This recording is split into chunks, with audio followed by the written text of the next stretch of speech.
Non, c'est pas facile. Alors, nous avons notamment. Mes chers compatriotes, mes chers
à la préfecture de la Seine-Saint-Denis.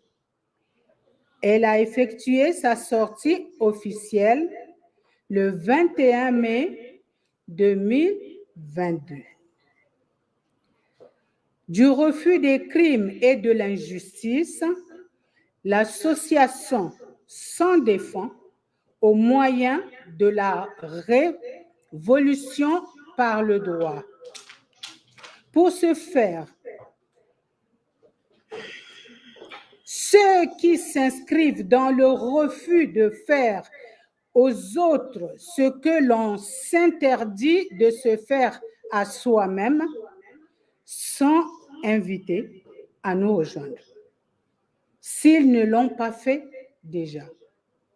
Dans l'attente de vous voir nombreux, veuillez agréer, mesdames et messieurs, l'expression de notre cordial et réussite combat. Je vous remercie. C'était la secrétaire générale.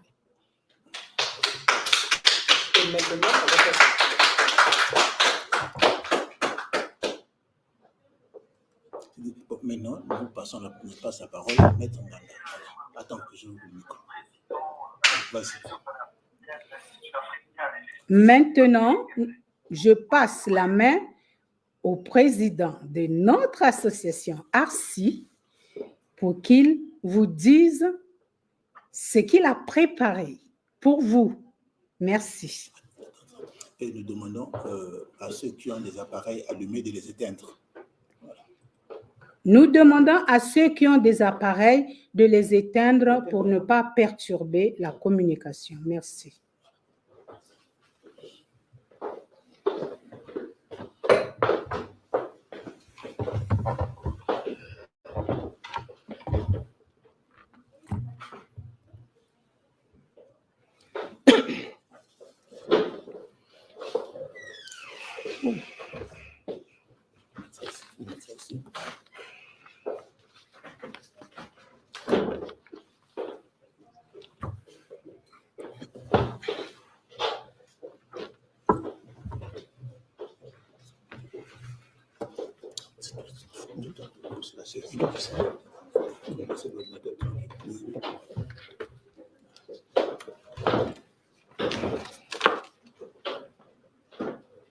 Bonsoir à tous ceux qui sont venus à l'appel pour la communication de cet après-midi de l'association ARCI, indiquée Association congolaise pour le refus des crimes et de l'injustice. À tous ceux qui sont à l'extérieur à travers le Zoom, recevez toutes les salutations de notre association cet après-midi. Pourquoi en réalité on se retrouve en cette communication cet après-midi? Parce qu'il s'agit en réalité aujourd'hui de nous adresser aussi bien aux adhérents, aux sympathisants, à la diaspora ainsi qu'au peuple congolais. Parce qu'il s'agit d'expliquer le combat que nous avons à mener à travers la structure qui est la nôtre, l'Association congolaise pour le refus des crimes et de l'injustice. Permettez-moi déjà de vous dire que l'Association du refus des crimes et de l'injustice n'est rien d'autre que l'application d'un principe sain que tout le monde à peu près connaît, c'est-à-dire ne faites pas aux autres ce que vous ne voulez pas qu'on vous fasse.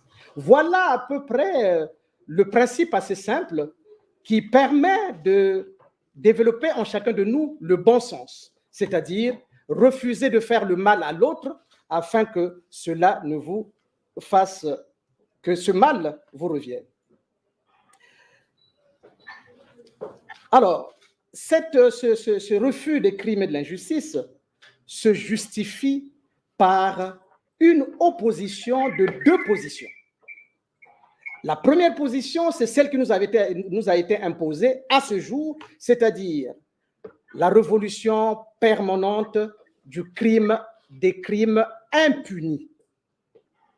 Je répète, notre combat se situe autour de cette opposition qui, d'un côté, s'articule autour de la révolution permanente des crimes impunis, et nous, à ces crimes impunis, nous opposons la révolution par le droit, car l'antidote au crime ne peut être autre chose que le droit. Et vous vous rappellerez que nous avons indiqué que nous ne combattons pas le crime en utilisant les moyens criminels. Nous combattons le crime au moyen du droit. Révolution par le droit, pourquoi? Parce que, et je ne le dirai jamais assez, je connais la personne qui est à l'origine de cette révolution qui a conduit à l'hécatombe plusieurs de nos compatriotes. Et pourquoi je le dis que je le connais? Mais parce que celui-ci a fait l'erreur d'avoir, le 4 mars 2012, avoir assassiné des populations paisiblement assises chez eux à 9 h du matin dans les quartiers sud de Brazzaville. Et c'est cet assassinat-là qui, pour atteindre simplement une seule personne, en la personne du colonel Nsourou, a justifié que finalement, ayant commis l'erreur de mettre en place un procès, celui-ci, qui m'a amené finalement à défendre le colonel Nsourou, a conduit à ce que je sache véritablement ce qui s'est passé. Et c'est ainsi que, à compter de ce procès, à compter de cet événement, qui a été un événement gravissime, pour lequel je reviendrai d'ailleurs, ça m'a permis, comme je l'avais indiqué, de rentrer dans le réacteur nucléaire du système criminel de Sassou, qui m'a permis de rentrer donc dans le système criminel du système de Sassou, dans lequel la radioactivité de la corruption n'a pas pu m'atteindre. Ce qui m'a permis donc de découvrir que ce personnage n'était qu'un rejeton nazi qui a ostracisé le bien au profit de l'émulation du mal et la banalisation du crime. Je le répète encore, ça m'a permis de découvrir que ce monsieur n'était qu'un rejeton nazi tropicalisé qui a ostracisé le bien au profit de l'émulation du mal et la banalisation du crime. Ce qui va nous amener donc à nous poser la question, finalement, est-ce que nous faisons du crime notre norme dans notre société ou nous mettons en place la norme comme antidote au crime? Voilà la problématique aujourd'hui qui devra nous conduire à constater de deux choses l'une. Soit le crime est interdit, auquel cas les auteurs de ces crimes doivent être appréhendés, est mis entre les mains de la justice pour être jugé.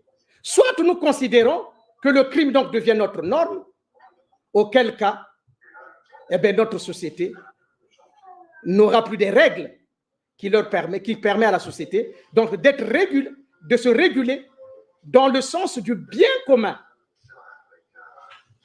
Alors, ceci va m'amener donc à poser la question et la problématique. Quelle est la valeur qui fait en sorte que nous puissions vivre ensemble dans cette société que l'on peut appeler notre société congolaise? Quelle est la valeur, je dirais même la plus élevée, qui permet à ce que nous puissions vivre ensemble? Est-ce le crime?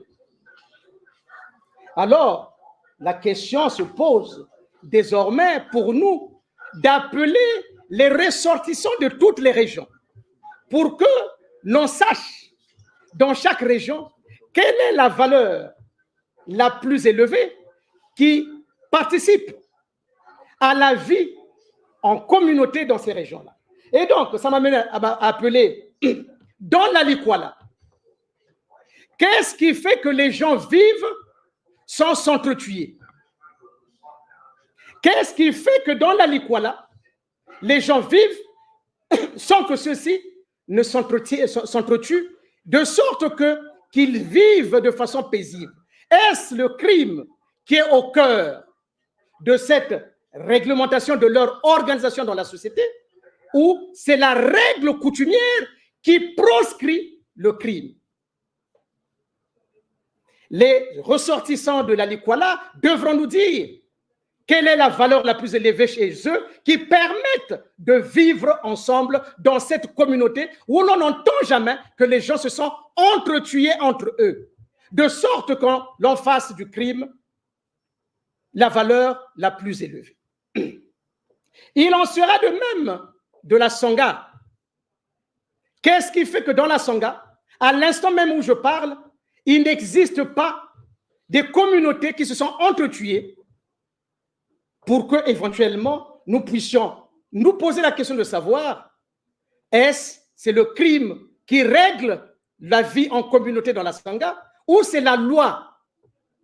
Quand je parle de la loi, je parle même de la règle coutumière. Qu'est-ce qui est la valeur la plus élevée dans la Sangha qui fasse en sorte que les populations vivent en bonne intelligence entre elles, même à l'égard de ceux qui ne seraient pas originaires de la Sangha? Est-ce le crime ou bien la loi? La même chose va concerner la cuvette ouest. Dans la cuvette ouest, quelle est la valeur la plus élevée qui fait que ces populations vivent entre elles sans pour autant que l'on apprenne que tout le temps, il y a des crimes qui se passent dans cette région et que les gens ne vivent pas en bonne intelligence entre elles? C'est le crime qui est considéré comme norme, ou bien c'est la norme qui proscrit le crime? C'est ainsi que dans la cuvette ouest, les gens vivent en bonne intelligence. La même chose pour la cuvette. Qu'est-ce qui fait que dans la cuvette, les gens vivent en bonne intelligence et qu'il n'existe pas des crimes ou des crimes entre les populations, pour que l'on sache, là aussi, finalement, qu'est-ce qui est à l'origine d'une paix entre ces populations, quand bien même certains ne seraient pas originaires de cette région? Est-ce le crime ou bien c'est la loi? La même chose pour le plateau. Qu'est-ce qui fait que dans les plateaux, les gens vivent en bonne intelligence? Est-ce le crime qui a imposé cette vie de bonne intelligence dans les plateaux, ou c'est la loi? Ou simplement parce que chaque individu sait comment se comporter dans la société, puisqu'il existe quelque part dans le subconscient la norme, la conscience normative. Et dans le pool, est-ce qu'il existe une conscience normative qui fasse en sorte qu'il n'y ait pas des populations qui s'entretuent entre eux? Et que dirais-je de la Bwenza? la même question se pose. Quelle est la valeur la plus élevée dans la région de la Bouenza qui fasse que les populations ne puissent pas s'entretuer entre eux? Est-ce le crime ou bien la loi? L'Alekumu, la même chose dans l'Alekumu. Pourquoi les populations vivent en bonne intelligence et chacun vaque à ses occupations sans pour autant qu'on ait à déplorer des affrontements entre eux à l'intérieur de la région de l'Alekumu? Est-ce le crime qui a imposé cette vie entre ces populations ou c'est la norme tutelle coutumière? Le Nyari, la même question se pose.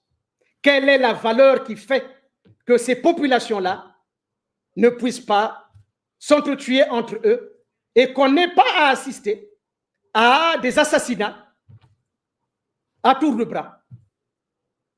Est-ce le crime ou c'est la norme? Ou bien parce que dans ces régions-là, la norme apparaît comme la chose la mieux partagée parce que chacun a une conscience que j'ai appelée aujourd'hui la conscience normative. Enfin, le Kwilu. Qu'est-ce qui fait que dans le Kwilu, nous n'ayons pas des assassinats, des guerres, si tant est que interethniques? Dans une région comme le Kwilu, existe plusieurs ressortissants d'autres régions. Pourquoi est-ce que dans le Kwilu, les gens vivent en bonne intelligence? C'est parce qu'il y a la norme ou bien c'est parce que le crime s'impose comme norme? Mais j'irai encore plus loin. J'irai encore plus loin. Pourquoi n'assistons-nous pas aux populations de l'Alikwala qui partiraient de l'Alikwala pour aller tuer les gens vers le Nyari? Qu'il y ait une guerre entre le Nyari et l'Alikwala. Pourquoi ça n'existe pas? Pourquoi la région du Poul n'irait pas dans la Bouenza pour aller tuer ceux de la Bouenza? Pourquoi ceux de la Bouenza n'iraient pas dans la cuvette pour aller tuer ceux de la cuvette? On n'a jamais assisté à une guerre qui partirait d'une région quelconque à une autre région. Pourquoi?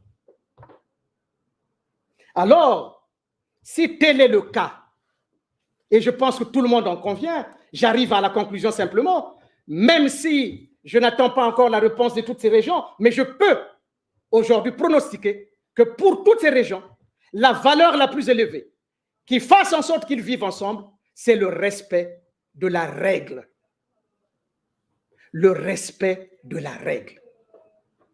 Et vous voyez bien que ce respect de la règle a irrigué l'ensemble de notre pays. C'est ainsi que la République n'a pu se construire et ne peut se construire qu'autour de cette valeur ou de ces valeurs les plus élevées qui est le respect de la règle.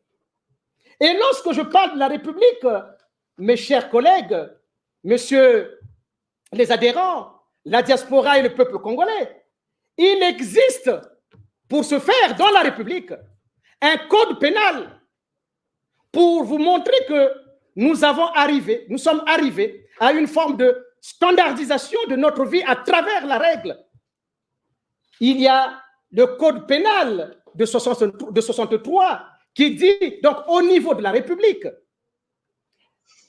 je prendrai simplement un seul exemple, l'infraction que les lois punissent d'une peine afflictive ou infamante est un crime. Donc, la République a mis en place, a conjugué toutes les valeurs de toutes les régions qui s'articulent autour de la paix à travers la règle. Et donc, la République a consacré cela à travers un code écrit, puisque la valeur la plus élevée dans toutes ces régions-là, il n'existe pas de code écrit en tant que tel. Mais la République, se concrétisant, a mis en place des textes qui sont les nôtres, et parmi tant d'autres, ce code pénal dans lequel on dit que celui qui serait l'auteur de crime serait puni des peines que j'ai indiquées tout à l'heure. Ce qui veut dire que le crime ne peut être la norme dans notre société. Il est donc proscrit. Et si le crime est proscrit, c'est pour cela que la République s'est dotée de ce que l'on appelle la force publique et des institutions judiciaires. Les uns sont la force utile à l'intérêt général qui est la loi concrétisée par la volonté générale du peuple. Et donc, cette force publique est subordonnée à la loi voulue par le peuple. Et le peuple a voulu que le crime ne soit pas la norme, mais plutôt la norme doit interdire et proscrire le crime.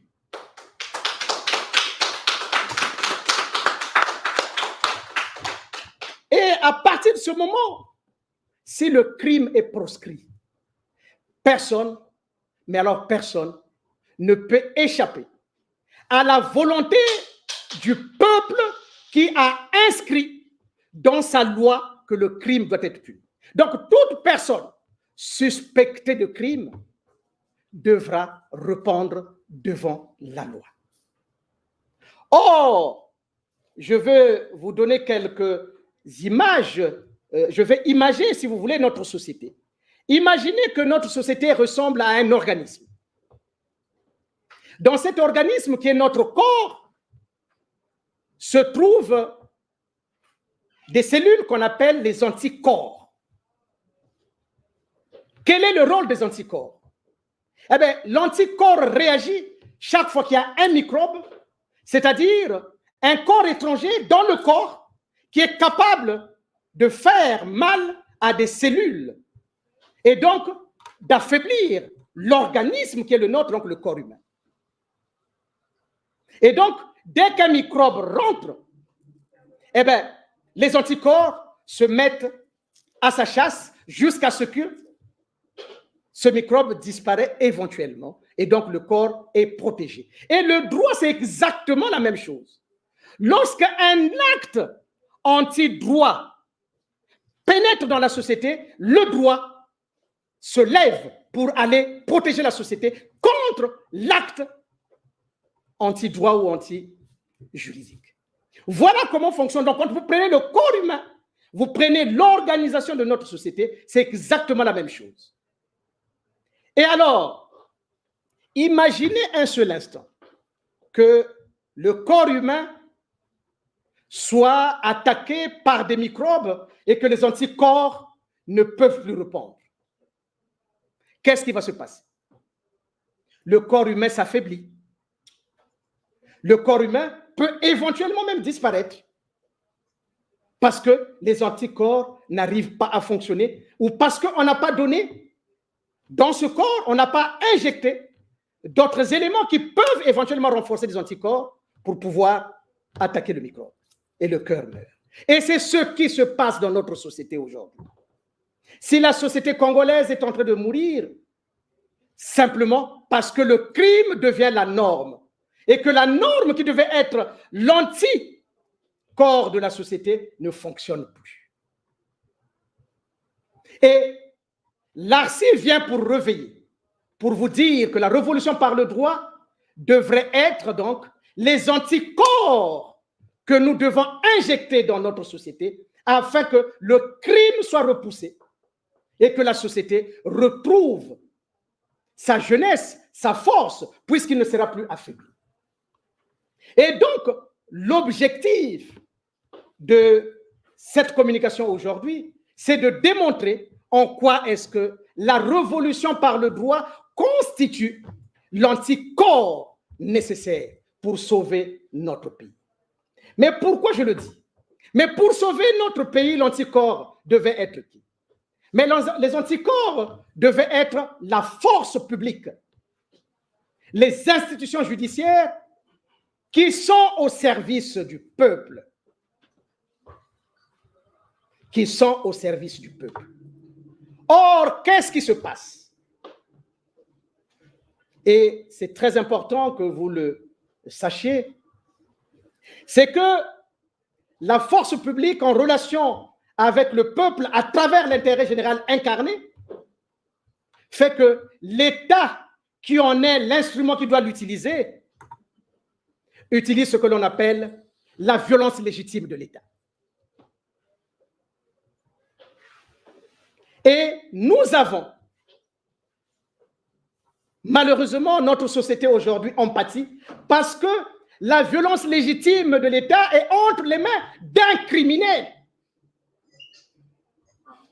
La violence légitime de l'État est entre les mains d'un criminel. Et donc, qui utilise les institutions de l'État pour pouvoir commettre des crimes.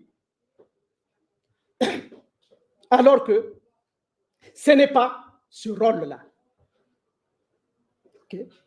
Qu'est-ce que nous devons faire alors? Et c'est le sens de la révolution par le droit.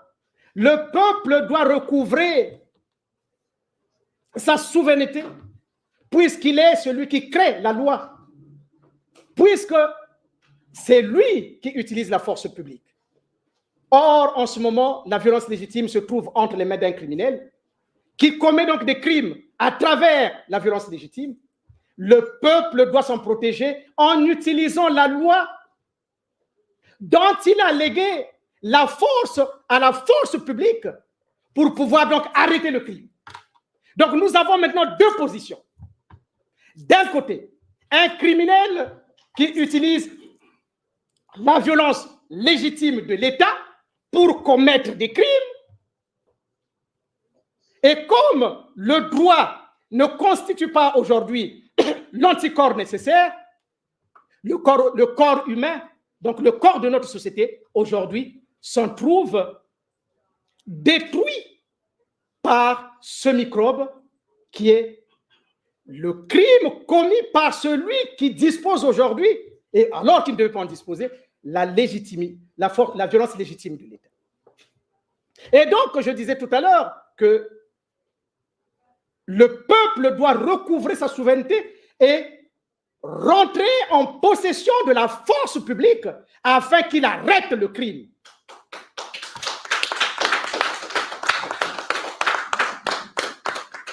Et pourquoi je le dis? Mais parce que nous avons eu la Constitution de 92. Je vais vous lire ce que la Constitution de 92 dit pour que vous compreniez la nécessaire utilité qu'il y a pour le peuple de recouvrer cette souveraineté légitime qui s'incarne à travers lui à partir de la loi qu'il lègue à la force publique qui en est l'appui afin qu'il soit protégé. Que disait, mais on y reviendra, hein, la Constitution 92, ne vous en faites pas. Mais je le lis quand même. L'article 161 dit ceci. Disait, l'article 162, c'est pratiquement la même chose, mais bon, je préfère vous lire l'article 162. La force publique est apolitique. Elle est soumise aux lois et règlements de la République. Elle est instituée dans l'intérêt général. Elle est instituée dans l'intérêt général. Nul ne peut l'utiliser à des fins particulières. Excusez-moi.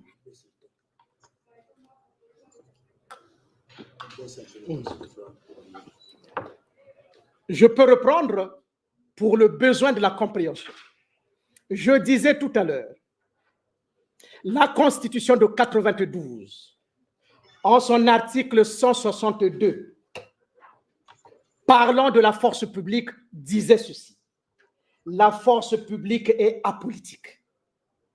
Elle est soumise aux lois et règlements de la République. Les lois viennent de qui? Du peuple. Elle est instituée dans l'intérêt général. L'intérêt général, c'est qui? C'est la République, mais c'est surtout toujours le peuple. Nul ne peut l'utiliser à des fins particulières. Or, M. Sassou utilise la force publique à des fins particulières. Et pourquoi cette force publique se laisse utiliser à des fins particulières, excluant le caractère apolitique et le caractère de l'intérêt général. Mais je m'en irai vous expliquer cela parce que c'est important, c'est désormais le point nodal. Comment faut-il faire pour que la révolution par le droit s'incarne dans le peuple et que le peuple ait pour bouclier la force publique? Mesdames, Messieurs, je disais tout à l'heure que la valeur la plus élevée pour nous, puisque cela est consacré désormais, c'est la règle, c'est-à-dire la loi. Nul ne doit être au-dessus de la loi. Mais pour que vous compreniez que cette valeur, aujourd'hui, a été mise en difficulté ou en rebut, il faudrait que je commence par vous expliquer ce qui s'est passé depuis un certain moment et pourquoi est-ce que M. Sassou doit être arrêté.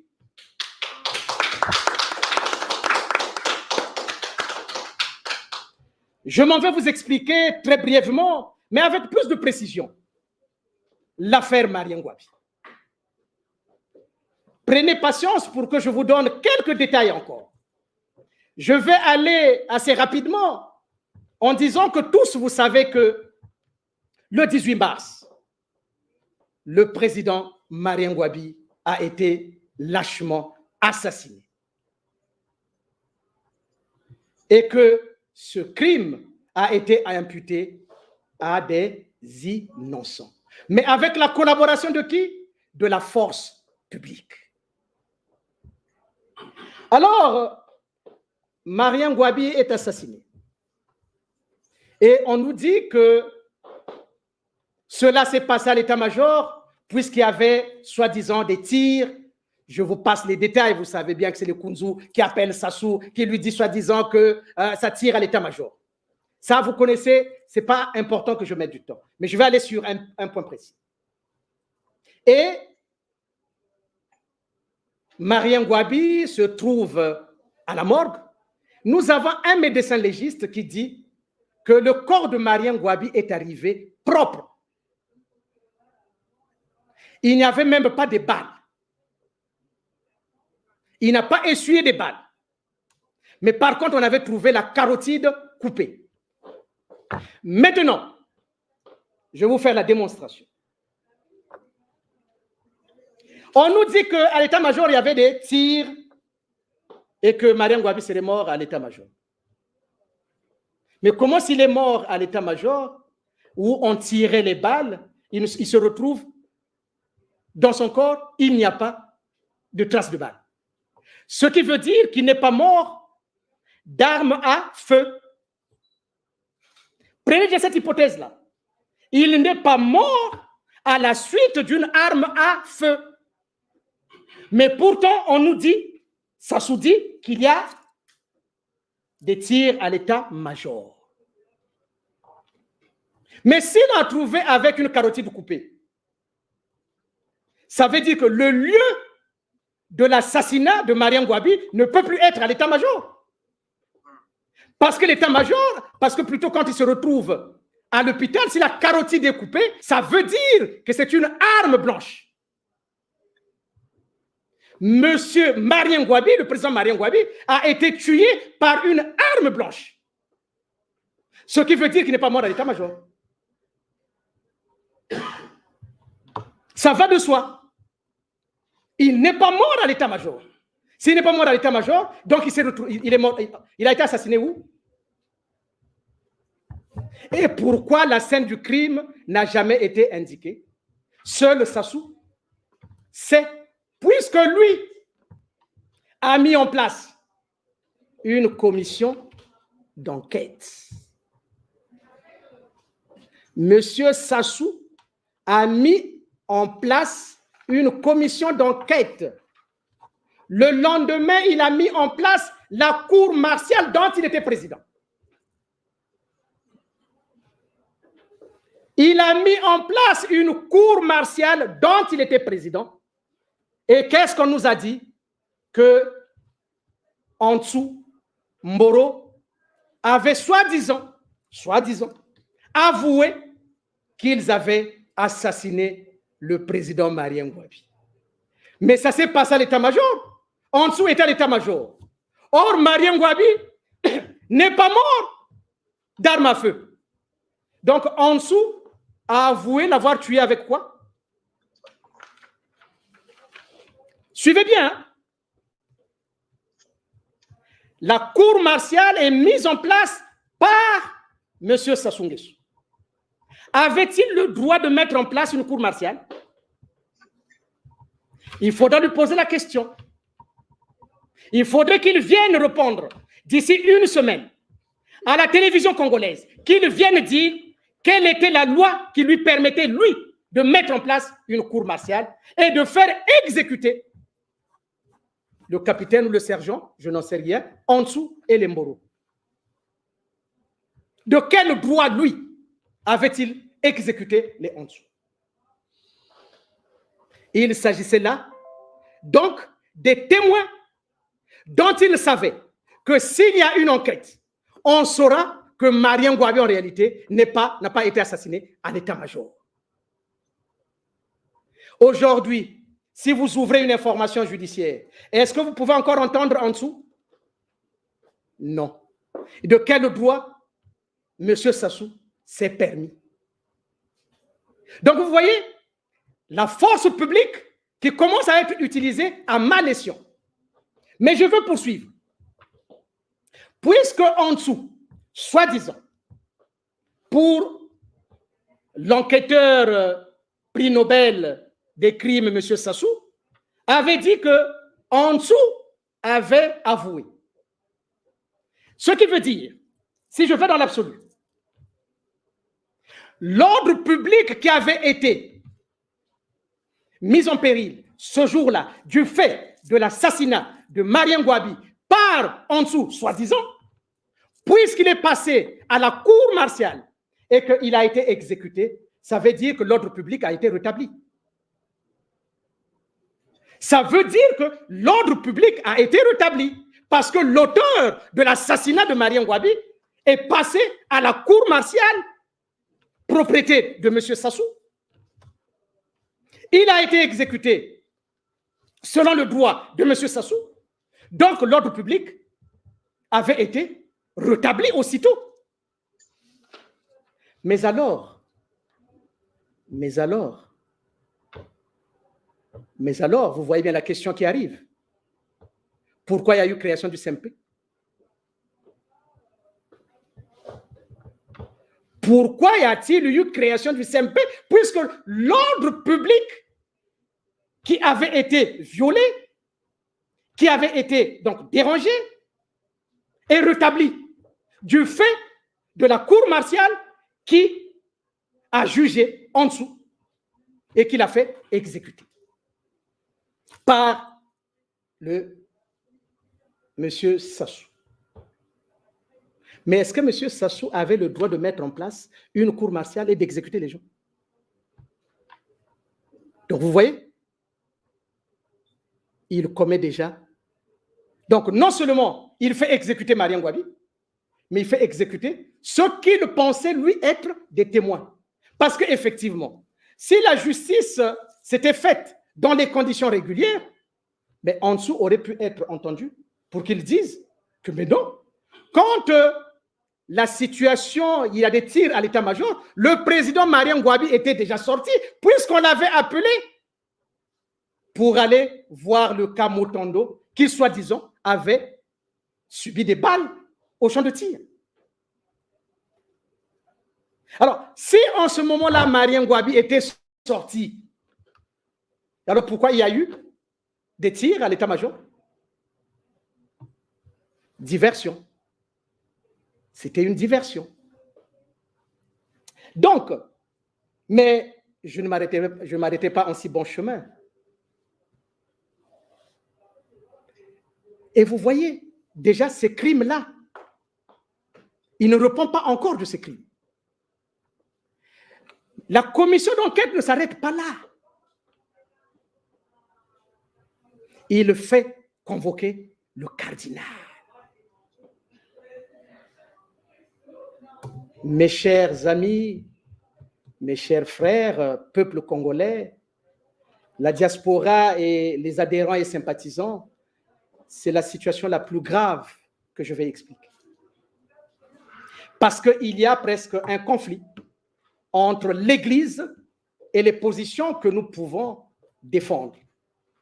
Mais il ne s'agit pas ici de s'en prendre à l'Église. Il s'agit de donner l'information à l'Église et de savoir ce qu'il en fera. Voilà. Il s'agit de donner l'information à l'Église, à elle de savoir ce qu'elle devait en faire. Pour vous montrer le caractère diabolique de ce monsieur, monsieur Sassou. Savez-vous que s'agissant du cardinal, avant qu'on arrive, Bakongo Babomi Marien Ngouabi, ils sont partis, il est parti jusqu'à faire dire que le cardinal était le dernier à avoir vu Marien Ngouabi. Est-ce que vous vous rendez compte? Ça voudrait dire, dans le langage du droit, s'il était le dernier à avoir vu Marien Ngouabi, il est donc celui qui l'avait tué.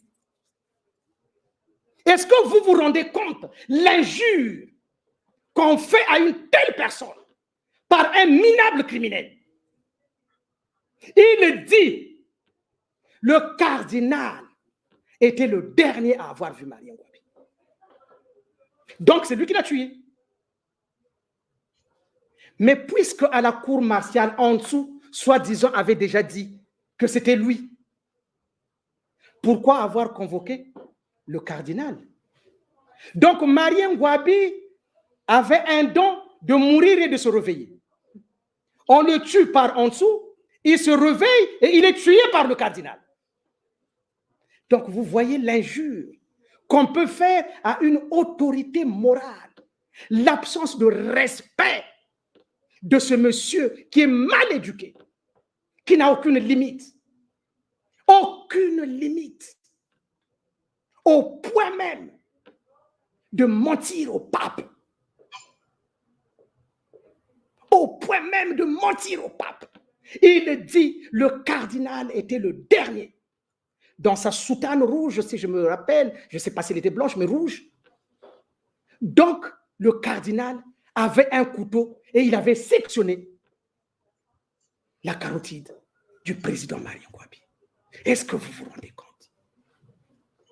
Mais, si idiot qu'il est, il pense qu'en ayant dit que le cardinal était le dernier à avoir vu le président Marien Ngouabi, il pense que cet argument peut faire mouche. Mais non. Je vous dis simplement que le cardinal, et c'est ça qui montre que ce monsieur n'est qu'un minable idiot, le cardinal était le dernier à avoir été reçu par Marien Ngouabi.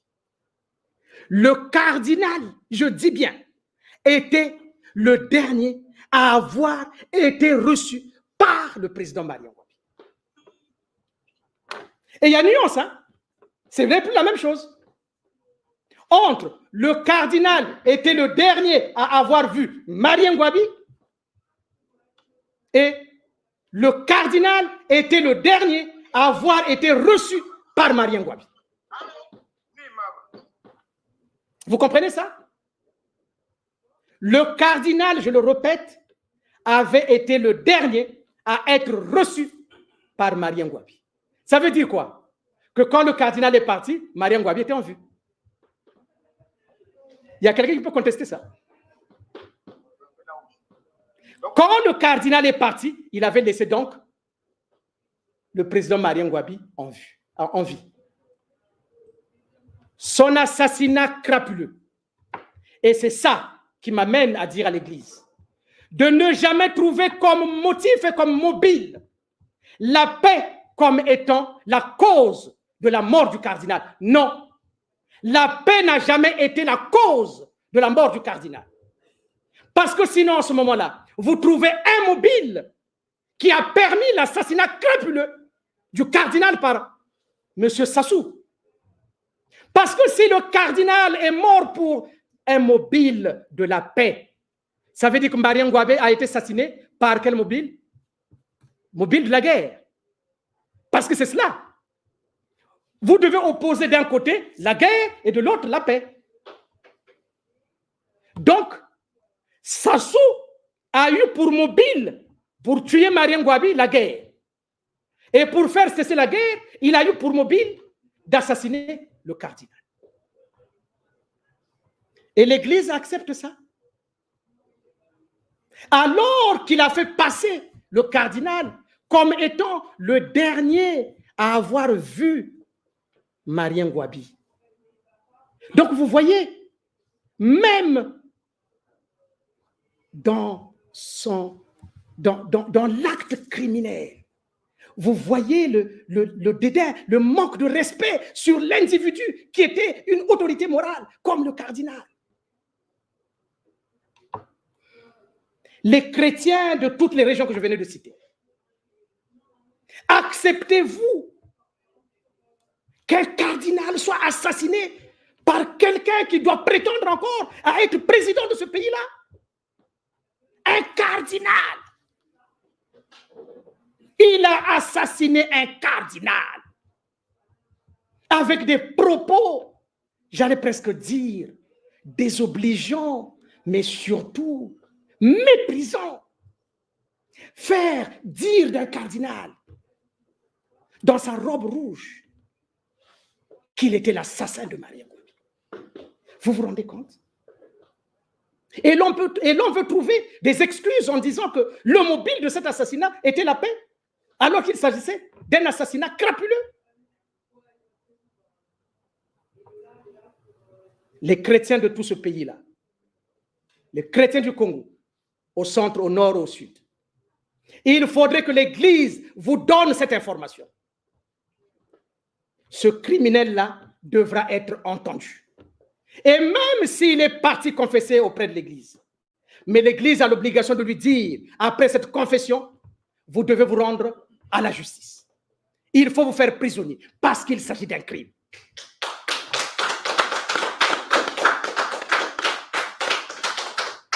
Mais ce crime siamois, il tue son frère. Il tue un cardinal. Et enfin, il fait disparaître un ancien président. Alors dites-moi, je pense que je suis arrivé quand même dans la démonstration. Dites-moi, population de la cuvette, Sassou ne doit pas répondre de ses crimes. Les populations de la cuvette, est-ce que la valeur la plus élevée chez vous, c'est le crime? Est-ce que Sassou est représentatif de vos valeurs? Au point de tuer Marien Ngouabe, de tuer Ansou, de tuer un cardinal, de faire disparaître un ancien président, de tuer Kimwala Nkaya, je crois que vous le savez. Je ne veux pas arriver jusque-là, mais vous savez tout ça. Mais la question qui se pose, est-ce que ce monsieur doit-il répondre de ses crimes? Et vous savez en plus ce qui s'est passé, c'est que l'assassinat de Marien Ngouabe est imputé au Bateke parce que Ansou est tué à la cour martiale du fait, soi-disant, de l'aveu qu'il aurait tué. Donc vous voyez, les Bateke portent en eux l'imputation de l'assassinat de Marien Ngouabe. Vous voyez? Donc vous voyez comment ils détournent. Vous voyez comment ils détournent la vision. Vous voyez? Les Bateke, ils doivent le savoir, que l'imputation de l'assassinat de Marien Ngouabe, c'est eux. C'est pour ça que Ansou est décédé et a été assassiné. Parce qu'il devait répondre de ce crime. Mais mieux encore, une fois que tout ça est fait, commission d'enquête, faux procès des innocents, disparition donc de Massamba Deba, faux procès des innocents, et lesquels vont faire ce procès, Okoko et, comment on appelle, Assemekan. Donc, vous voyez, Sassou impute l'assassinat de Marien Ngouabi Obateke et il va imputer l'assassinat d'Eba Congo au Kouyou. Donc, est-ce que vous voyez, je crois qu'il faut que vous compreniez. Si vous ne faites pas attention, vous ne comprendrez jamais ce monsieur-là. C'est pour ça que je vous dis que je le connais. Il fait imputer l'assassinat des innocents au Kouyou. Maintenant, regardez ce qu'il va faire. S'il utilise la cour martiale, il utilise le droit. Donc, vous voyez, il se cache derrière le droit. Il va dire, ah non, mais ce n'était pas moi, hein, c'est la cour martiale. Vous voyez? Lorsqu'il fait le même procès des innocents, Ndoudi Ganga et consorts, c'est lui qui met en place la commission d'enquête. Donc, c'est lui qui va arrêter les gens. Et il les donne à qui? À la justice. Et la justice les juge. Or, les magistrats ne répondent que de la loi. Une fois qu'ils ont été assassinés, mais Sassou n'est en rien concerné. Hein? C'est pas lui. Et donc, vous voyez, quand on lui pose la question, mais qui a tué Marien Ngouabi? Oh, mais il y a eu un procès. Donc, vous voyez, il a le réflexe de la loi. Vous voyez, il a le réflexe de la loi. Il dit, oh, mais il y a eu un procès. Donc, il veut dire quoi? Mais s'il y a eu un procès, c'est qu'il y a des gens coupables qui ont été ou arrêtés ou qui ont subi la peine de mort. Et donc, lui, son problème est où? Il n'est en rien concerné. Mais comme vous ne savez pas que la commission d'enquête est une commission illégale qui lui permet donc de diluer sa responsabilité afin d'accuser les innocents, d'où la définition même, le mot que j'ai indiqué, l'ambochini, l'art d'user du mensonge au service du crime et de la mise en place des commissions d'enquête afin de diluer sa propre responsabilité et accuser des innocents. Voilà. Pour ceux qui ne comprennent pas l'ambochini, qui veulent donner des interprétations comme ils veulent, mais ils doivent simplement savoir que l'ambochini s'arrêtera lorsque le droit sera appliqué. Voilà. L'ambochini s'arrêtera lorsque le droit sera appliqué. Voilà. Et donc, je veux maintenant savoir, les populations de la cuvette, Sassou doit-il répondre de ces crimes, oui ou non? Parce que nous avons dit que notre unité nationale est fondée sur le respect de la loi. Le refus de crime, je l'ai indiqué tout à l'heure. Puisqu'il y a un code pénal qui consacre cela. Et le code pénal est applicable sur tout l'espace du Congo. Dites-moi, est-ce qu'il devra répondre de ces crimes, oui ou non? Si c'est non, ça veut dire que le crime est la norme. Maintenant, dites-nous, dans la cuvette, est-ce que le crime est la norme?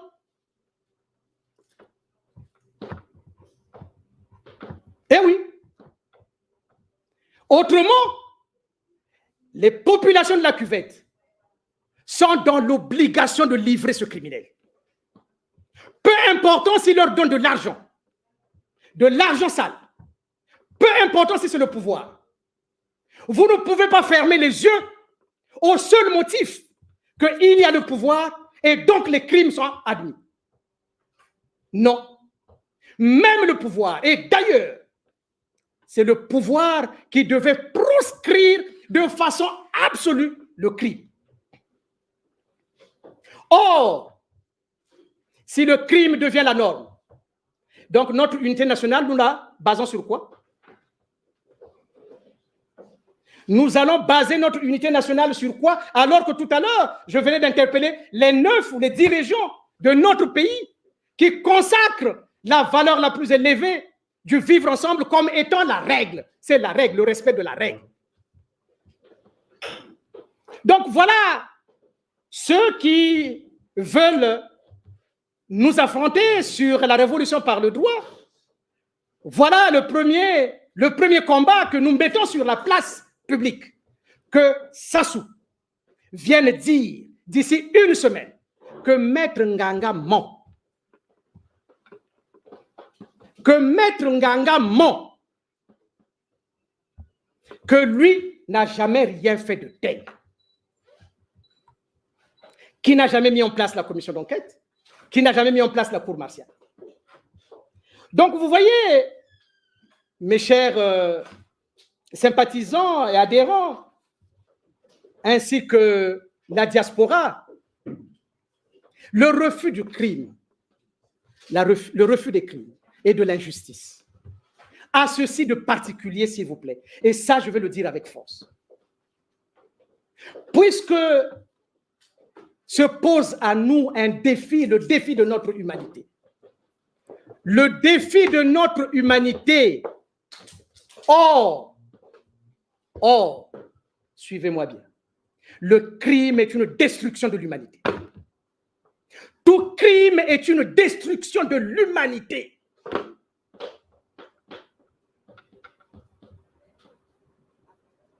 Qui veut dire le contraire? Tout crime est une destruction de l'humanité. Et donc, l'auteur d'une telle destruction devra répondre. Il n'y a pas d'autre choix. Il devra répondre. Je veux ici que la région de l'Elikwala, la région de la Songa, de la cuvette ouest, de la cuvette, des plateaux, du Poul, Bouenza, Lekumu, Niari, Kouilou, qu'ils viennent me dire que nous voulons que le crime soit la valeur la plus élevée et qu'elle norme notre condition ou notre coexistence. J'attends. Alors, si finalement nous sommes tous d'accord désormais, parce que je ne peux pas penser un seul instant qu'il y ait un individu, quel qu'il fût, puisse accepter le crime et les injustices. Parce que le crime comme l'injustice et l'association dont j'ai aujourd'hui la charge, le crime, le refus de crime et de l'injustice n'a pas de couleur. Il n'a pas de diplôme. Il n'appartient à aucune race. Il n'est pas du nord, il n'est pas du sud, il n'est pas de l'est. Mais il est le refus de tout individu digne de ce nom. Parce que chaque homme est avant tout un droit subsistant. Vous êtes un droit subsistant. Voilà pourquoi la vie de l'homme est sacrée. Et nos constitutions le disent, la vie est sacrée. Parce que tout crime est une destruction de l'humanité. Tout crime est une destruction de l'humanité. Si vous ne partez pas avec cette conviction, eh bien, vous ne pouvez pas faire partie Ars.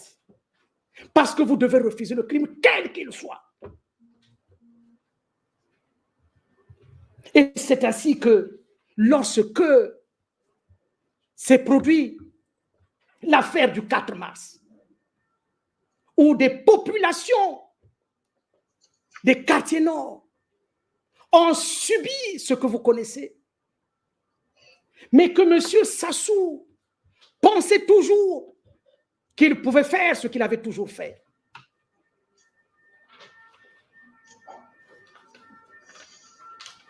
Et alors, il a commis l'erreur de refaire ce qu'il a toujours fait, en ignorant qu'un enfant était né qu'on appelait Maître Nganga. Il a ignoré qu'un enfant venait d'être né qu'on appelait Maître Nganga. Donc, Là, je répète encore. Pour atteindre la seule personne de Nsuru, M. Sassou a été obligé de tuer autant de monde. Je ne comprends pas. Comment est-il possible qu'on puisse accepter cela? Il a mis en place, comme vous le savez, la commission d'enquête dirigée par le Conseil national de sécurité. Regardez-moi cet idiot. Il pensait que les Congolais étaient toujours ceux de 77. C'est pas possible d'assassiner autant de gens. Simplement pour atteindre le colonel Nsuru, considéré comme témoin dans l'affaire des disparus du Beach. Il a toujours et toujours fait cela. Il tue toujours les témoins. Toujours les témoins. Vous voyez? Mais dans cette affaire, je n'irai pas très loin, parce que vous le savez désormais, que aussi bien dans l'affaire Marien Ngouabi que dans l'affaire du 4 mars, aucune enquête judiciaire n'est ouverte. Monsieur Sassou, je demande aux populations du nord de Brazzaville qui ont tout perdu. Et vous voyez bien que dans son mépris du peuple, il fait disparaître les scènes du crime. Le 4 mars, vous avez vu qu'il a tout construit pour faire disparaître les preuves, parce qu'il y a eu des morts. Mais qu'est-ce qui fait, avec autant de morts, la force publique ne peut pas l'arrêter? On va avancer. Est-ce que vous savez que si l'on pose la question, quelle est la place d'un criminel dans une république? Quelle sera la réponse? Même de celui qui ne connaît rien. Ça sera la prison. Même Sassou, si vous lui posez, en tant que criminel, hein, si vous lui posez la question, quelle est la place d'un criminel dans notre société, dans une république? Et il vous dira, c'est la prison. Vous savez pourquoi? Vous savez pourquoi il le fait? Mais il a arrêté le général Mokoko, non? Il a arrêté pourquoi? Parce que le général Mokoko a commis une infraction, n'est-ce pas? Ben oui. Parce que sinon, pourquoi il arrête? C'est parce qu'il a commis. Donc, Sassou sait que lorsqu'on commet un crime, on doit être arrêté. Il le sait. La preuve, c'est qu'il arrête Okombi. Il arrête Dabira. Mais en passant pour l'affaire du 4 mars, Dabira avait fait un rapport. Le peuple des quartiers, Dabira avait fait un rapport où il avait dit il faut vite dégager la soute à munitions qui se trouvait là-bas. Et je vous assure, il ne s'est pas passé 3 semaines, il y a eu les explosions. Bon, maintenant, on trouve qui comme bouc émissaire? Le colonel Nsuru, qui n'a jamais été là-bas, qui n'a jamais fait de rapport. Donc, Sassou, il sait que lorsqu'on commet un crime, eh bien, on doit répondre. C'est pour ça qu'il a arrêté Mokoko et qu'il a fait passer où? Devant la justice. Okombi, la même chose. Dabira, mais...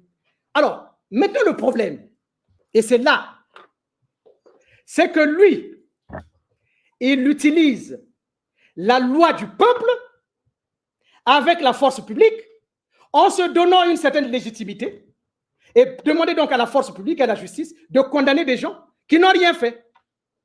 Donc, sa volonté unilatérale, il induit dans la volonté du peuple pour que l'on dise que ce n'est pas lui, mais c'est le peuple.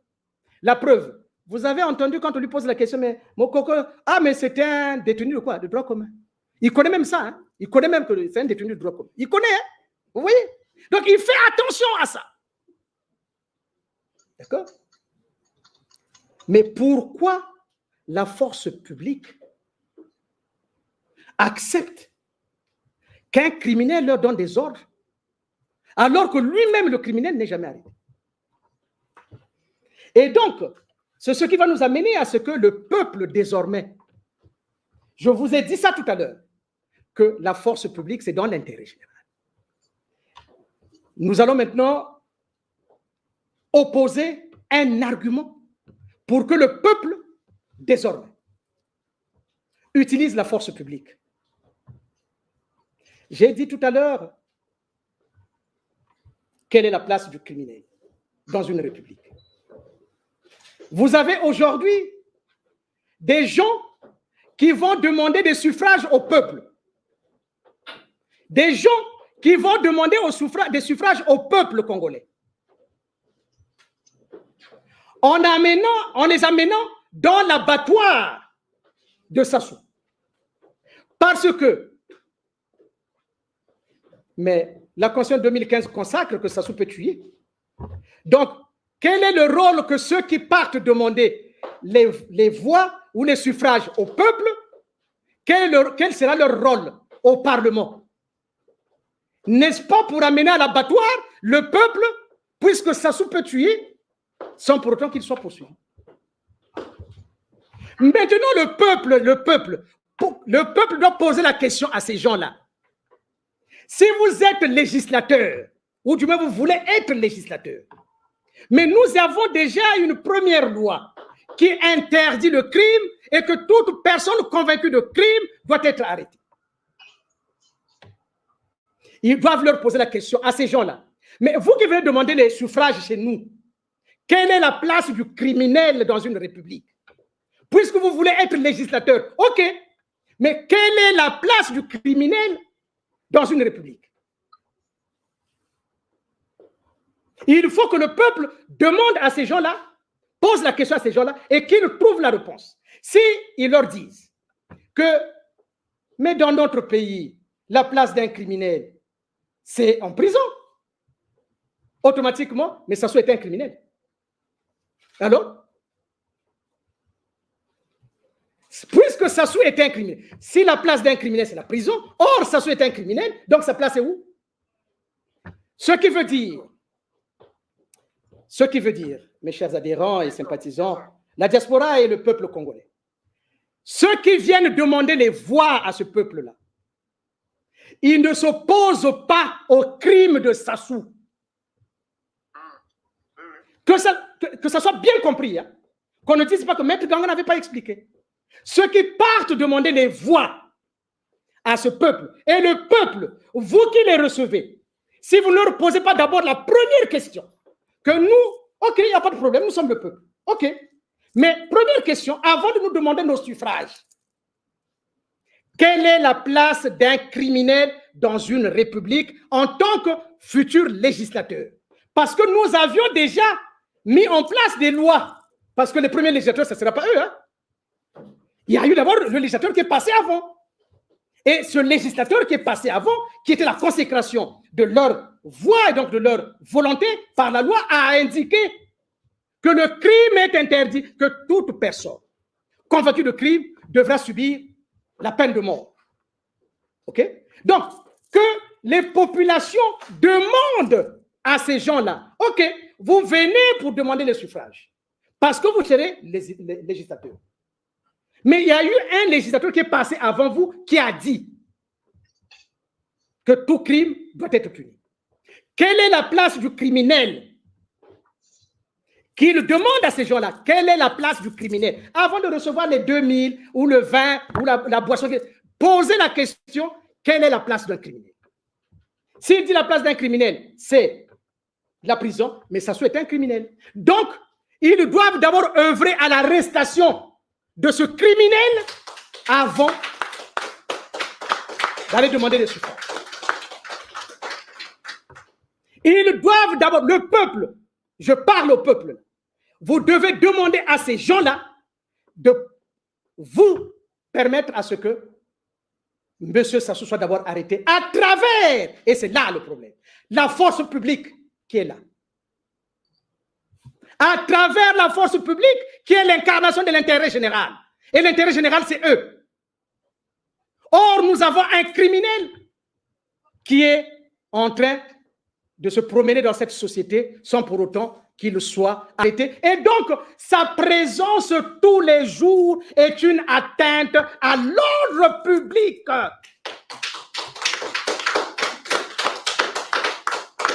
Sa présence au quotidien, tous les jours, est une atteinte à l'ordre public. Et donc, la force publique doit mettre fin à cette atteinte à l'ordre public en allant l'arrêter. Le peuple, vous avez désormais comme ami, puisque c'est votre pilier, la force publique, qui est dirigée par qui? Par Okoye, par Ndengue et par Moigny. Je veux simplement vous dire ceci. L'unité du Congo est entre les mains de ces trois personnes. Le Congo sera uni. Ça sera leur responsabilité parce qu'ils auront mis fin à l'atteinte à l'ordre public d'un criminel qui court depuis de longues années. Et donc, ça sera une force publique républicaine. Ça sera donc une force publique républicaine. Mais s'il n'arrête pas, l'éclatement du Congo sera aussi sous la responsabilité de ces trois personnes qui finalement ne font pas partie de la force publique, mais font partie de la milice tribale. Et oui, s'il ne l'arrête pas, ça devient une milice tribale. Et s'ils n'arrêtent pas, devenant une milice tribale, ils seront les responsables de l'éclatement du Congo parce qu'ils n'auront pas obéi à la valeur la plus élevée que toutes les régions, Likwala, Songa, Cuvette Ouest, Cuvette, Plateau, Poul, Bouenza, Lekumunyari, Kwilu, ont adhéré. Ils ont adhéré à cette valeur la plus élevée qui est la norme qui interdit le crime. Voilà, mon cher peuple. Et c'est ça, la révolution par le droit. Demandez simplement à la force publique d'aller arrêter M. Sassou, qui quotidiennement constitue un danger depuis fort longtemps que la conférence nationale, malheureusement, avait ignoré, alors que, et si c'est maintenant, je pense que j'aurais même demandé l'arrestation de ces gens qui ont participé à la conférence nationale, parce qu'il n'est pas possible de laisser un criminel aussi dangereux dans la nature. Mais ceci étant, nous allons nous rattraper. Peuple congolais, demandez à la force publique d'aller arrêter M. Sassou. Mais pour le faire, c'est l'occasion plus que jamais de ne pas aller voter, montrer que vous êtes à même désormais de refuser les crimes et les injustices et de vous associer à votre force publique pour que celui-ci, et celle-ci plutôt, aille arrêter M. Sassou Nguesso. L'unité du pays est entre les mains de cette force publique. Peu important s'il s'appelle Okoye, peu important s'il s'appelle Ndengue, peu important s'il s'appelle Moigny. Il leur appartient désormais de faire la démonstration que Okoye n'est pas sorti de Saint-Cyr pour n'être qu'un simple milicien. Ndengue pour n'être qu'un simple milicien. Moigny sorti de Melun pour n'être qu'un simple milicien.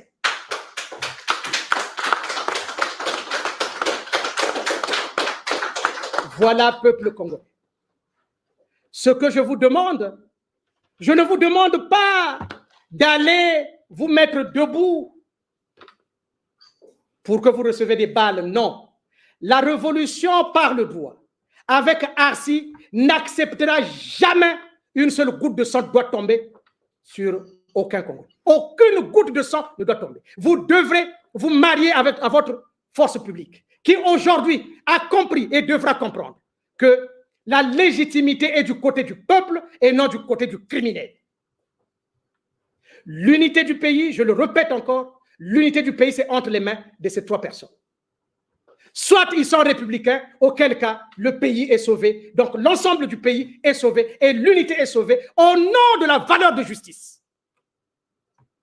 S'ils ne le font pas, le pays va s'éclater au nom du refus des crimes que les uns doivent imposer aux autres.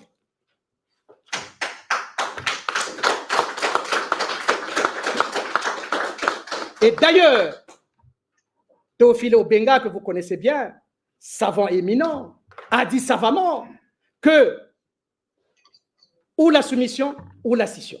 Mais parce que M. Obenga, il sait pertinemment que Sassou est un minable criminel et que si vous ne l'arrêtez pas, il finira par vous exterminer. Et donc, il propose, soit vous partez pour ne pas subir les crimes de Sassou, soit nous nous coalisons pour mettre fin à ça. Nous prenons quoi? Se coaliser pour mettre fin à ça?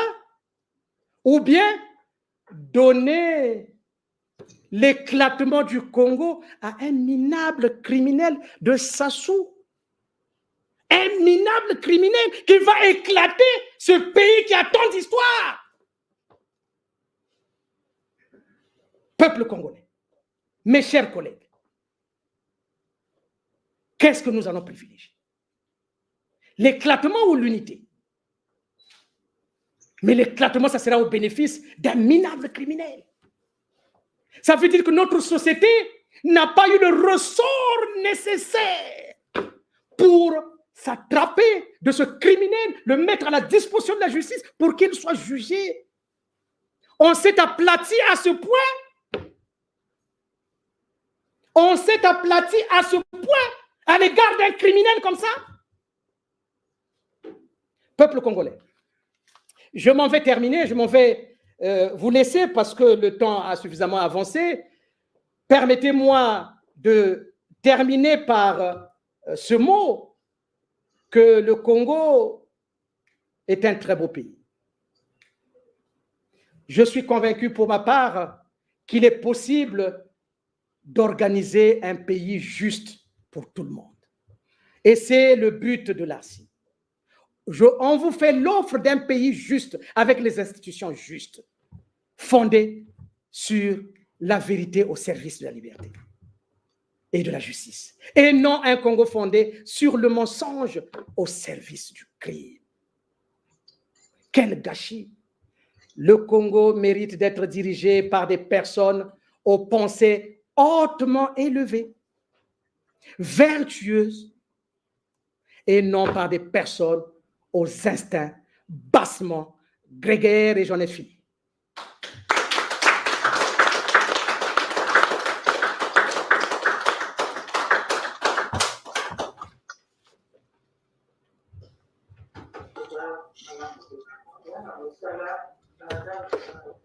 Bon, est-ce qu'il y a des questions? Mais bon, très rapidement, il m'a été posé la question sur, excusez-moi, sur les crimes économiques. Mais bien sûr, je vais dire ceci.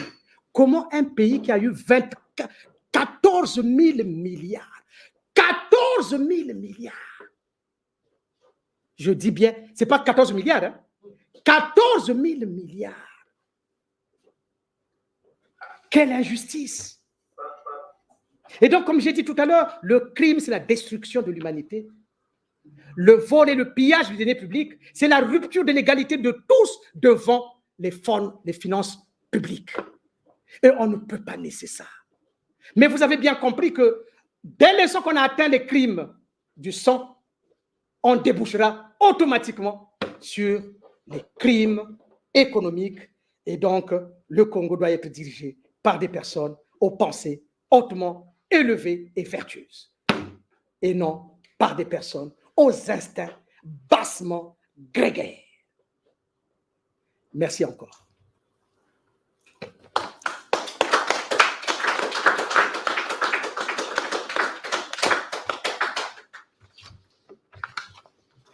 Est-ce que je me fais à ceux qui sont là, bien si vous avez des questions. Est-ce qu'il y a des questions dans la salle? que je peux m'exprimer, s'il vous plaît? Attends, on dirait qu'il y a quelqu'un qui va. Attends. Est-ce que je peux m'exprimer? Tu dis oui. Oui, mais vas-y. Oui. C'est qui? Est-ce que je peux m'exprimer? Oui, monsieur Massengo Tchassé, oui. Oui, très cher maître. Bon, merci pour ce brillant exposé. Comme d'habitude, c'est un peu long. Voilà. Il faut toujours expliquer aux gens. En tout cas, les thèmes abordés sont des thèmes très importants. Et je veux rebondir sur un point. Parce qu'aujourd'hui, tu as parlé d'anticorps nécessaires. Vous entendez? Donc, il n'y a pas de match. On peut pas amplifier. Il n'y a pas de. Je ne sais pas si on me suit. Oui. Ouais, tu as parlé donc de la C'est ceux qui violence. sont à l'extérieur qui vont poser des questions ou bien ceux qui sont. Non, mais on a posé. Qui violent tous les principes. Mhm. Ça s'ouvre. C'est d'abord toute une vie qui est vouée à la haine. Donc, Et comme il n'y a pas d'amplificateur, on ne peut pas entendre ce qu'il dit parce qu'il n'y a pas de vidéo projecteur. Bon. tous les développements que tu as faits, je voulais rebondir sur un point d'actualité. Je dis bien sur un point d'actualité. Oui. Il y a hier, il y a le professeur Bon qui m'a adressé une vidéo, qui m'a écœuré. Cette vidéo, je peux vous la montrer. En tout cas, c'est une conférence sur le phénomène des bébés noirs. Et une conférence, pour moi, j'ai trouvé que ça n'avait pas de sens. Et c'est animé par un médecin colonel qui s'appelle Aristide Nyanga. Alors, qui a dit le phénomène des bébés noirs sous l'approche épidémiologique? Suivez bien. Ça devient une épidémie de banditisme. Alors, il a réuni les médecins. Comment je me suis. Les gens qui sont dérangés, qui sont venus. Non. Ils veulent venir à la communauté qui est loin là-bas. Il parle de la pathologie, du grand banditisme, du Il grand aurait pu venir dans la Légion baptisée. du grand brigandage. Alors, je n'ai rien compris. Alors, moi, je pense que toi et moi, nous sommes suivis. C'était plutôt un criminologue de s'asseoir pour traiter ce genre de sujet. Ce sont les criminologues Non, ça ne peut qui pas auraient payer. dû se Nous, saisir je de ne cette comprends pas. Merci pour affaire, le commentaire. il s'agit du crime. Et donner la responsabilité justement à cet État défaillant qui a une force publique sectaire, qui a une force publique inefficace. Je pense que tu as dit C'est là où je rebondis par rapport à cette réflexion judicieuse que tu viens de faire sur l'inefficacité de la force publique qui favorise justement ce désordre. Aujourd'hui, quand on parle de reflets, de déviations, de comportements qui deviennent endémiques, la source, tu sais de l'évoquer. Bon, ben, d'accord. En tout cas, Le travail pédagogique que nous faisons, nous continuons de le faire dans un langage. il commente ce qu'il a dit. C'est ça qui est dommage. en tout cas, merci beaucoup, mon cher maître Massengo. Effectivement, vous avez raison. Hein. Mais bon, on essaie de dire et d'expliquer que aujourd'hui, cette force publique que vous critiquez, vous avez raison, ben, il faut le mettre devant le fait accompli. Soit elle sera une force publique républicaine, soit elle sera une simple milice tribale. À elle de voir. Voilà. Oui. Maître Nganga, je peux intervenir? Bon, restez en attente. On va vous accorder la parole tout à l'heure. Il y a M. Mavungu. Tout ce que j'ai entendu, c'est développer. On vous entend peut-être pas, mais rapprochez le micro. Il n'y a pas un autre micro là. Essaie de parler fort. Tu peux essayer de parler fort. Non, Non, il faut qu'il vienne. Oui, ça a été. Non, mais on va décoller. On va décoller. Comme ça, la voix va rentrer là. Ah, oui. Comme ça, la voix va rentrer. Attendez, s'il vous plaît. Vas-y. Ah oui.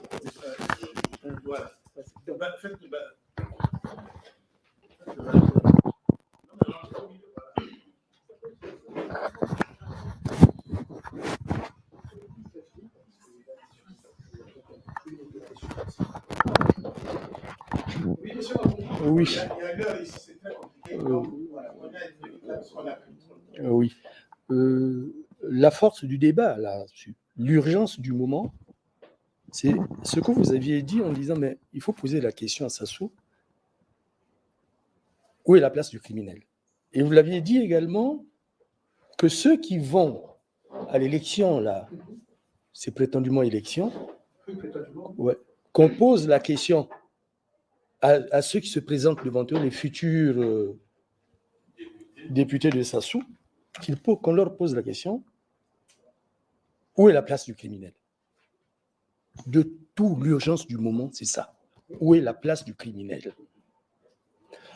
Mais la contradiction, c'est que tu demandes à trois officiers supérieurs ou des officiers généraux, je crois bien, qui pourraient éventuellement arrêter M. Sassou.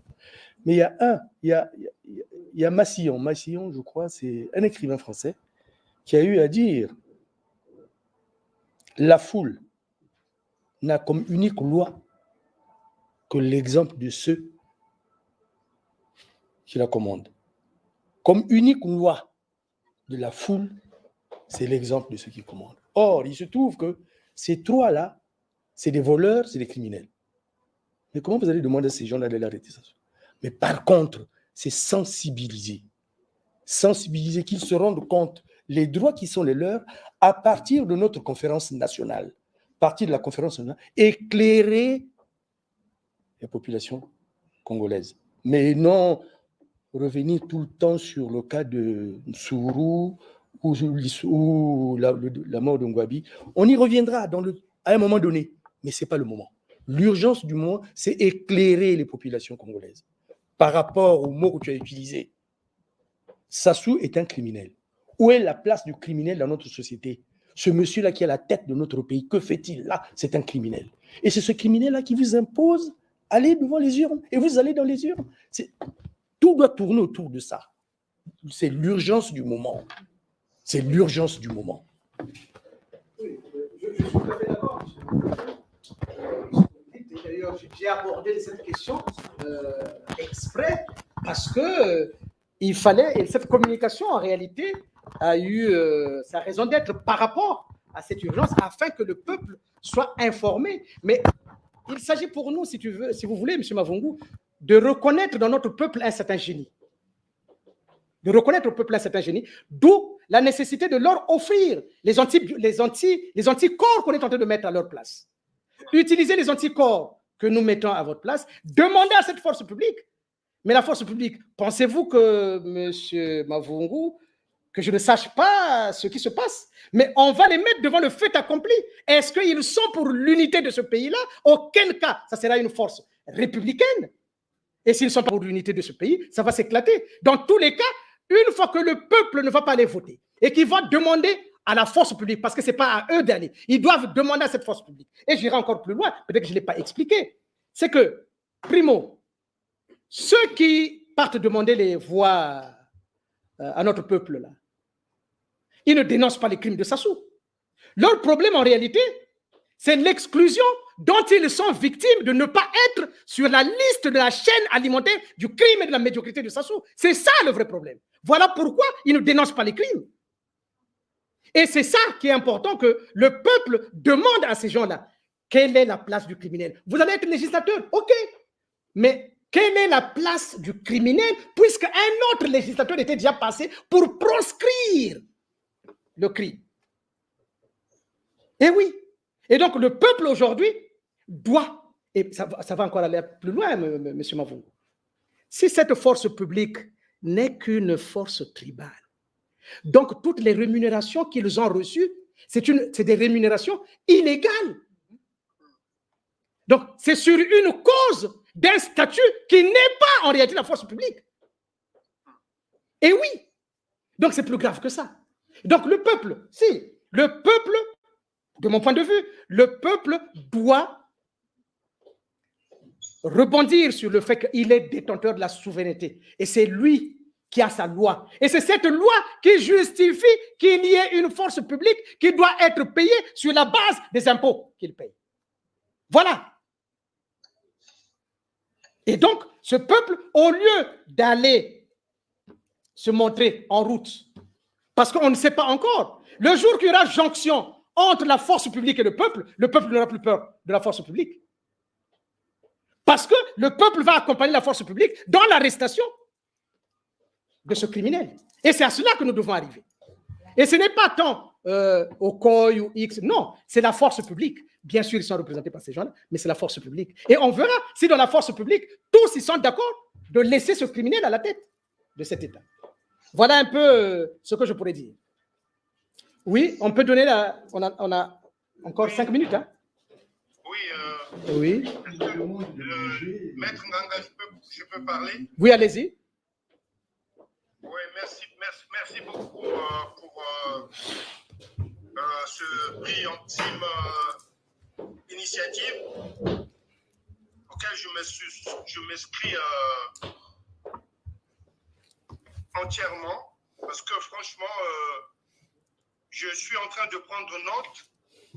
Votre exposé franchement me convainc et ça doit aussi convaincre les Congolais qui vous suivent. Donc, je ne fais qu'applaudir et puis me mettre d'accord sur tout ce que vous avez pu exposer. Par contre, j'ai une petite suggestion à faire. Quand vous avez parlé de Sassou, dit que Moukoko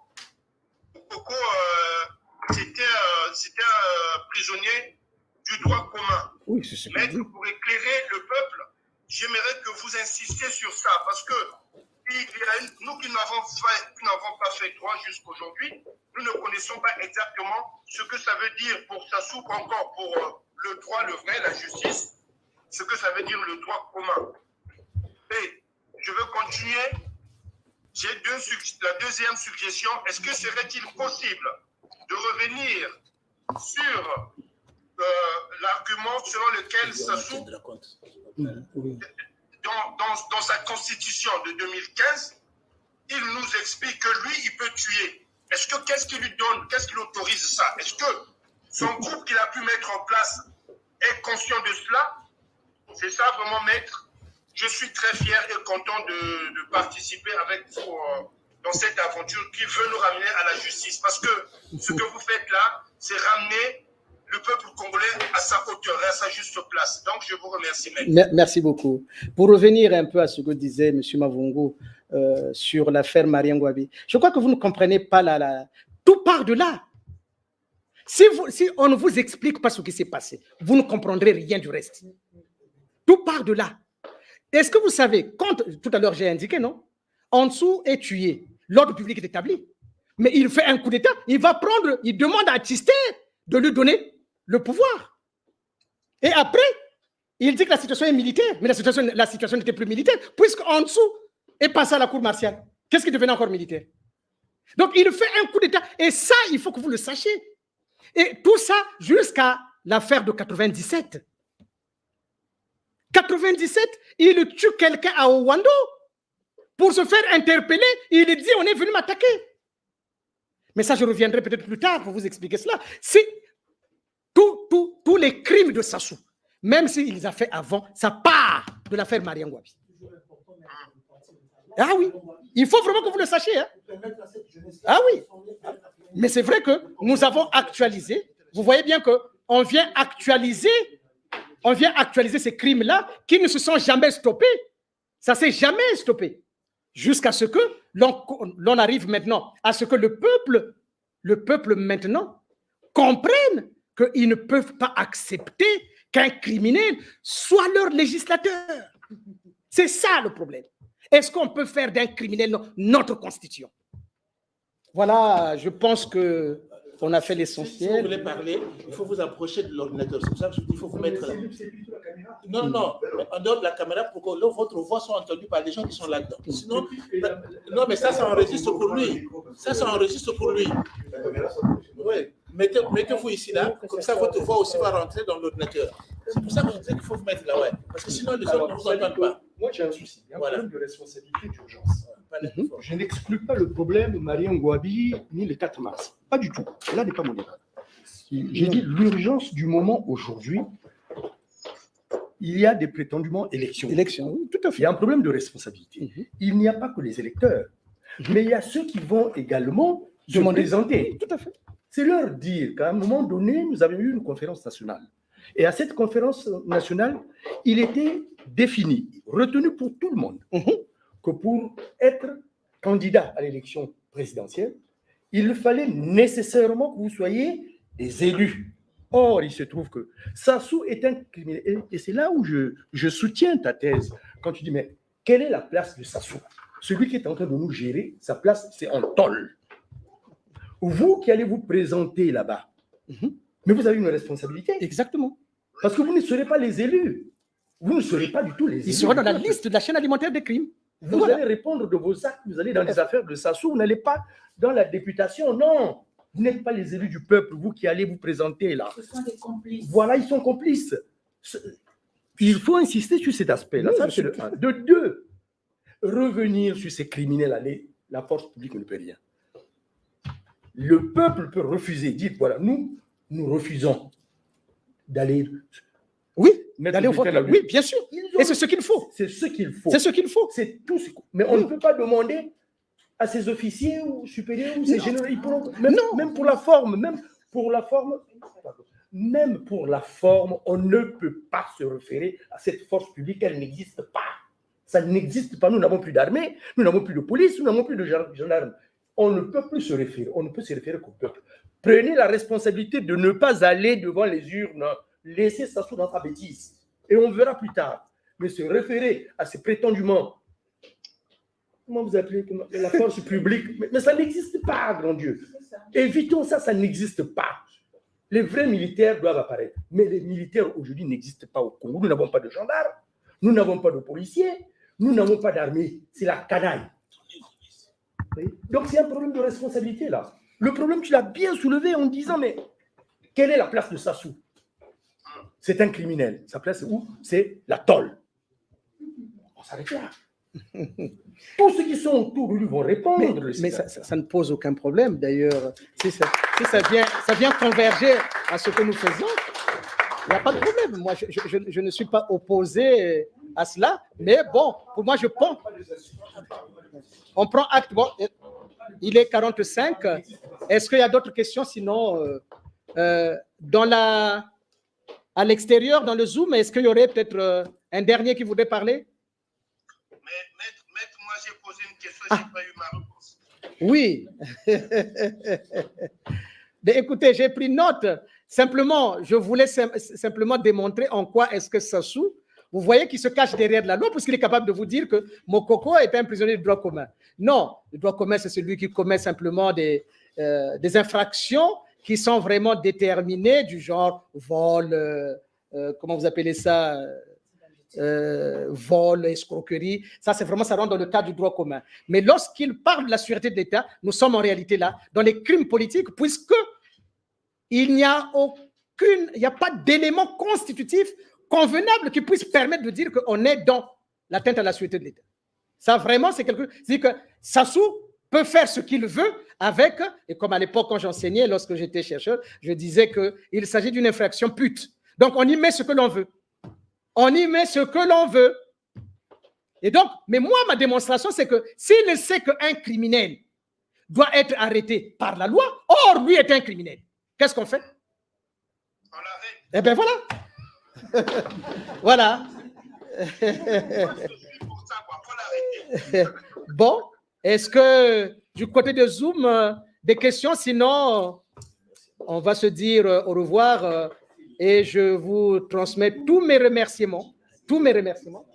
Hein? Et je vous convie, en tout cas, pour tous, en réalité, d'adhérer à ARCI parce que notre volonté ferme est de faire en sorte que nous puissions refuser les injustices et les crimes. Et j'ai dit tout à l'heure, toutes les régions du Congo, pratiquement à l'unisson, ne considère pas le crime comme étant une norme.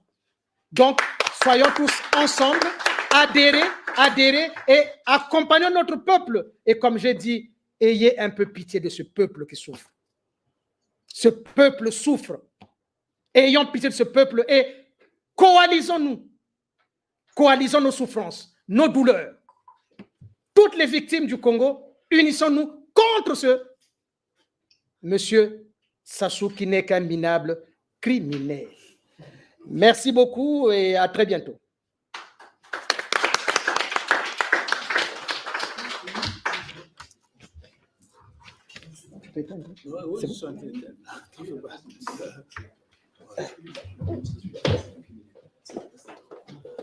Prochainement, si on doit chercher une salle, il faut chercher une salle très pratique. Mais ça, c'est Arsi. Ouais, tu dis ça encore. Tu es dans Arsi, tu dis encore prochainement. Ils sont déjà presque des gens de Arsi, tu peux les... Ça, c'est votre cuisine. Voilà.